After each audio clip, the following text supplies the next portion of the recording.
بەداخەوە جاری وایە بڕۆ لە سوسیال میدیا خەڵکی وای بینی لەقتەیەک شتێکی داناوە لە ڤیدیۆیەکە ئەڵێ ئەم لەقتەیە ببینە ئەگەر ئەوەندە کۆمنت بکەی من دوایی سڕی ئەم کابرایە بۆ بڵاوکەم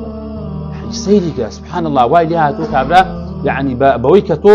بەشدار بی لەوەی کە کۆمنتی بۆ بنووسی ئەکتیوی پیجەکەی بەرز بێت و ئەو جا سڕی ئەو کەسەکە مەسەلەی ئەخلاقیە مەسەلەی کۆمەڵایەتی هەر بابەتکی ترێ ئەو بێ لە سوسیال میدیا فەزحی بکات و بڵاوی بکات ئەمە بۆ ئەوانەی کە دوورن لە دینەوە کە ئاگای دینیان کەمە بەداخەوە جاری وایە لەناو خەڵکانی ئیمانداریش ئەمە هەیە ئەگەر کەسێ مسلمان نەبێ سەیرەکەی من بە سینایەکی مسلمانیەوە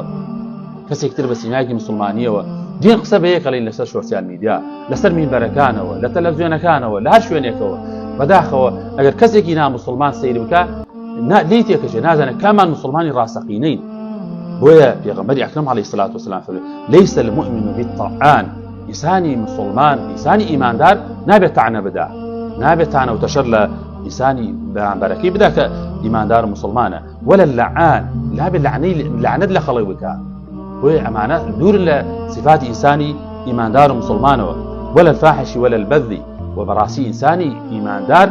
نابێ خراپەکار بێ و نابێ جنێ و فرۆش بێ ئەو زمانەی ئەبێ بپارێزێ ئەو زمانە کە ذکری خوای پێەکەی کە دایم لە خزمەتی ذکری خوای پەروەردگارە چۆن ئەبێ بە خراپە بەکاری بێنێ چۆن ئەبێ جنێوی پێ بدەیت سوکایەتی بە خەڵک پێ بکەیت بۆ ئەمە دیاردەیەکی زۆر ناشرینە بەڕاستی لە هەر شوێنێکەیە لە هەر ئاستێکا هەیە ئەمە مخالفی شەرعی خوای پەروەردگارە و پێغەمبەری ئەکرەم عەلەیهی سەڵات وسەلام فەرمووی وەکو ئاوێنە بن بۆ یەکتری المؤمن ومرآة المؤمن ئیماندار ئەبێ ئاوێنەی ئیماندار بێ بەنهێنی ئەوەی کە هەیە پێی بڵێ نەسیحەتی بکە و کەناڵی BK4